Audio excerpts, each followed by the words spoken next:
Olá a todos, o meu nome é Alexia Tailine Etiges, eu sou acadêmica de enfermagem pela Universidade do Estado de Santa Catarina e esse trabalho é uma revisão bibliométrica que faz parte do projeto de pesquisa Levantamento sobre as sequelas pós-Covid mais comuns observadas em pacientes atendidos na Atenção Primária Saúde de Chapecó, subsídio para o desenvolvimento de tecnologias cuidativo-educacionais. O título do trabalho, então, são as sequelas apresentadas por pacientes na pós-infecção pelo SARS-CoV-2.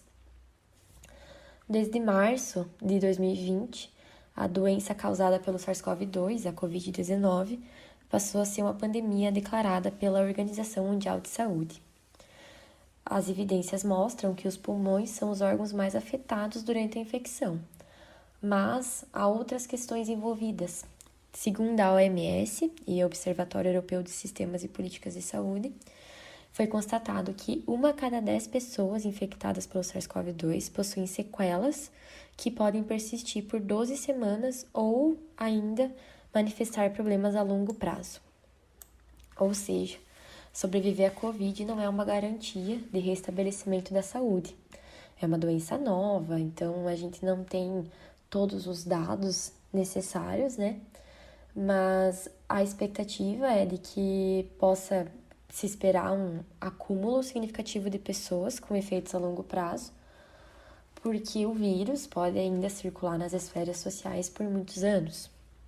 O objetivo desse trabalho, então, foi descrever as características da produção científica que relata as sequelas apresentadas por pacientes na pós-infecção pelo SARS-CoV-2. É um estudo descritivo do tipo bibliométrico, então vamos medir os índices de produção e disseminação do conhecimento científico. Ele foi realizado na base de dados do PubMed Medline, no mês de junho de 2021, em que foram usados os descritores COVID-19 e post-infection, combinados pelo operador booleano AND, separadamente com os descritores diabetes mellitus, em que obteve-se 73 resultados, Nervous System, em que obteve-se 127 resultados, e Respiratory System, em que obteve-se 409 resultados. Foi feita a leitura dos resumos e foram pré-selecionados 29 artigos. Uma nova análise foi feita por mais 2 pessoas e foram excluídos mais 2 artigos.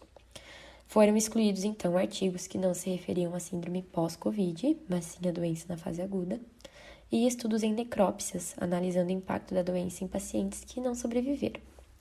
E foram incluídos, então, os artigos que abordavam, de fato, as sequelas no período pós-infecção ou a denominada síndrome pós-Covid.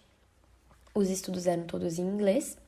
Após a leitura e aplicação dos critérios de inclusão e exclusão, a gente chegou ao resultado final de 27 artigos, todos publicados nos últimos 2 anos, pois é uma temática que envolve uma doença que surgiu em 2019. E sobre, então, as características dessas produções, verificou-se maior número de produção em janeiro de 2021, 6 artigos foram publicados em janeiro de 2021, 5 em maio de 2021, e julho, setembro, novembro de 2020 e março de 2021 tiveram, então, 2 publicações em cada mês. A análise do número de artigos por periódico demonstrou que o Review Neurologic e o Diabetes and Metabolic Syndrome apresentaram 2 publicações no período, então foram 25 periódicos em que foram encontradas as 27 publicações que se encaixavam nos critérios de inclusão da pesquisa. Quanto ao QALYS, prevaleceram periódicos com classificação na área da saúde coletiva, foram 10. Tivemos 4 estudos com QALYS A2, 3 com QALYS B1, 2 com QALYS B2 e 1 com QALYS B4. Então, em seguida, tinham periódicos da área da medicina, 11 periódicos, em que 4 eram QALYS C, 3 QALYS B1, 2 QALYS B2, 1 QALYS B3 e 1 QALYS A1. E na área da enfermagem, então, foram identificados 4 artigos, 2 QALYS B1, 1 QALYS B2 e 1 QALYS A2.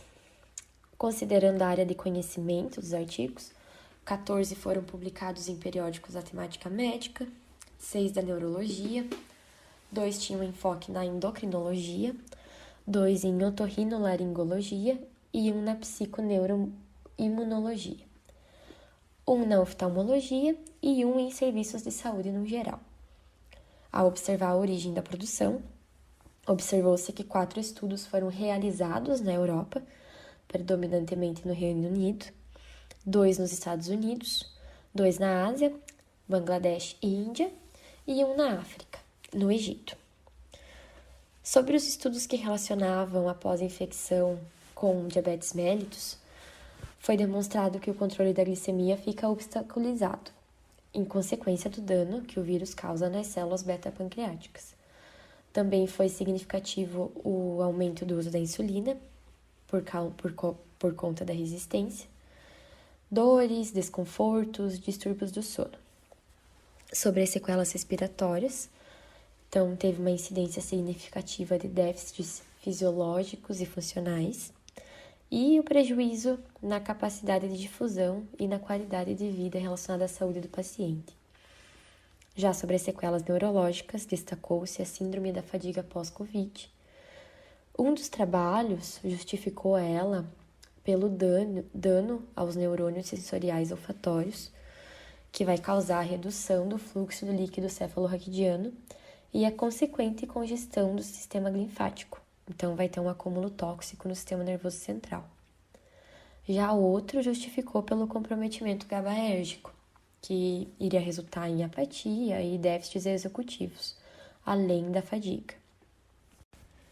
Fora a síndrome da fadiga pós-Covid, também foram encontradas como sequelas neurológicas encefalopatias, cefaleias, mialgias, problemas de consciência, incidente de AVE isquêmico e hemorrágico, resultado das coagulopatias, comprometimento da memória, que é justificada pela vulnerabilidade do hipocampo à infecção pelo COVID, intolerância ortostática, dificuldade na fluência verbal e sintomas depressivos e de ansiedade que podem ser intensificados pelo estressor social e econômico que a pandemia causou.